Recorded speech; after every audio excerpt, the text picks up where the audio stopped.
আগামী জাতীয় নির্বাচন একটা ইতিহাসের সাক্ষী হতে যাচ্ছে। দীর্ঘ 17 বছর যে বাংলাদেশে নির্বাচন হয় নাই এবং বাংলাদেশে একটা কোনো মতন যেনতেন নির্বাচন হয়েছে, সেই নির্বাচনে অবসান ঘটতে যাচ্ছে এবং বাংলাদেশে মানুষের বিজয় এবং গণতন্ত্রের বিজয় হতে যাচ্ছে আগামী নির্বাচনে। এই নির্বাচনকে ঘিরে প্রতিটা মানুষেরই ভিতরে ফুটে উঠেছে আসলে কবে নির্বাচন হবে, আসলে আদৌ কি এই নির্বাচন সুষ্ঠু হবে কিনা, বা এককভাবে কেউ জোরপূর্বকভাবে ক্ষমতায় যাবে কিনা, এরকম প্রশ্ন বিভিন্ন মহলে উঠে এসেছে। রাস্তাঘাটে, দোকানপাটে, রাজনৈতিক দলের ভিতরে যে এই নির্বাচনও নাকি সুষ্ঠু হবে না বা সুষ্ঠু হবে, এমন মানুষের মনের ভিতরে কথা আসছে।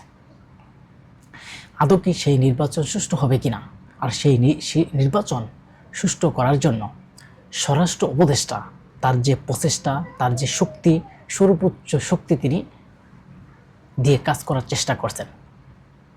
তিনি জানেন যে 17 বছর যে নির্বাচন হয় নাই বাংলাদেশে, এককভাবে তারা আওয়ামী লীগ ক্ষমতায় থেকেছে এবং এখন বর্তমানে এমন একটা নির্বাচন করতে চাই যেখানে বাংলাদেশের সব রাজনৈতিক দল অংশগ্রহণ করবে এবং সুষ্ঠু, সুন্দর একটা নিরপেক্ষ নির্বাচন হবে।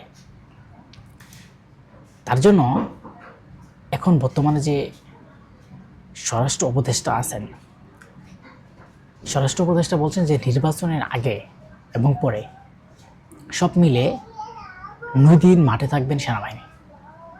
আপনি জানেন যে নির্বাচন আগে পরে 9 দিন মাঠে থাকবে বর্তমান সেনাবাহিনী।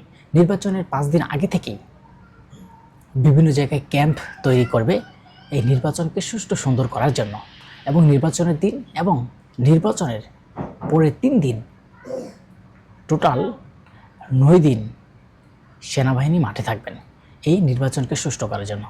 সেনাবাহিনী থাকবে 1 লাখ, পুলিশ 1,50,000, বিজিবি থাকবে 35,000, কোস্ট গার্ড থাকবে 4,000, নৌবাহিনী থাকবে 5,000, র্যাব থাকবে 8,000, আনসার সদস্য থাকবে 5 লাখ।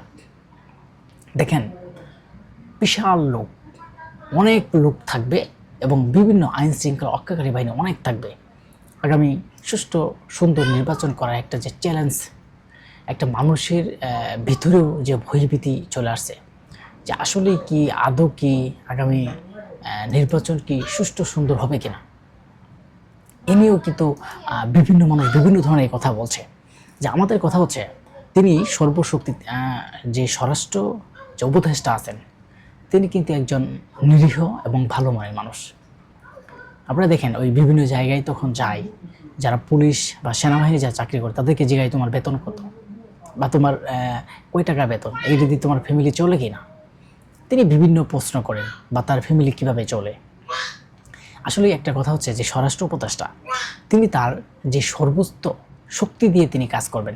তিনি আজকে ঘোষণা করতেছেন নির্বাচনের তফসিল, মানে নির্বাচনে যখন তফসিল ঘোষণা করা হবে, সেই ঘোষণার পর থেকেই তিনি মাঠে 5 দিন আগে যখন সেনাবাহিনী মোতায়েন করা হবে, কারণ আগে যে কয়েকটা নির্বাচন হয়েছে সেই নির্বাচনকে নিয়ে প্রশ্নবিদ্ধ হয়েছে, সেই নির্বাচন সুষ্ঠু হয় নাই, সুন্দর হয় নাই, এককভাবে নির্বাচন হয়েছে, তারা এই ক্ষমতা থেকে বারবার নির্বাচন করেছে, তারাই হয়েছে। এখন বর্তমানে একটা তত্ত্বাবধায়ক সরকার না হলেও যে প্রধান যে উপদেষ্টা তিনি হচ্ছেন যে অন্তর্বর্তীকালীন একটি সরকার, এই নির্বাচনে তিনি কিন্তু তত্ত্বাবধায়ক সরকারের একটা রূপ ধারণ করবে এবং সেই রূপ দেবে তত্ত্বাবধায়ক সরকারের রূপ।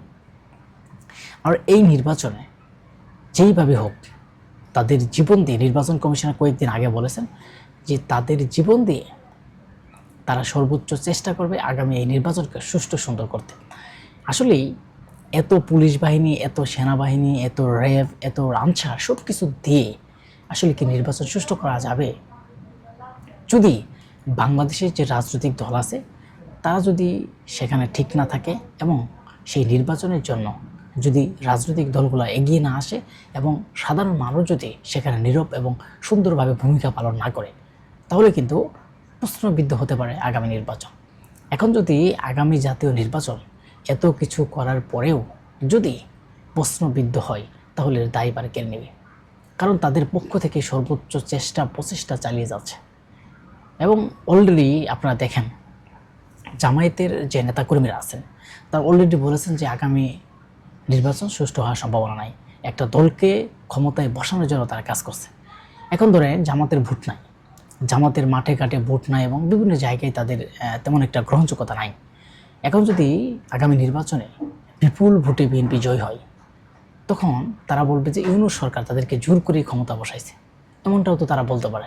আর যদি তারা ক্ষমতায় যায়, তাহলে তাদের কাছে বলবে যে সরকার ঠিক করেছে। এই নির্বাচন নিয়েও এই প্রশ্নবিদ্ধ করলে আমরা দেখি যে জামাত আর বিএনপির একটা ঘেঁষাঘেঁষি, একটা তাদের ভিতরে একটা বিতর্কের কারণে এই সমস্যা সংকট হতে পারে বলে সাধারণ মানুষের একটা ধারণা। তো স্বরাষ্ট্র উপদেষ্টা যিনি এত পরিশ্রম, এত ত্যাগ, এত কিছু আয়োজন করছেন, তার জন্য অবশ্যই ধন্যবাদ দেওয়া। আগামী সুষ্ঠু সুন্দর নির্বাচন করার জন্য।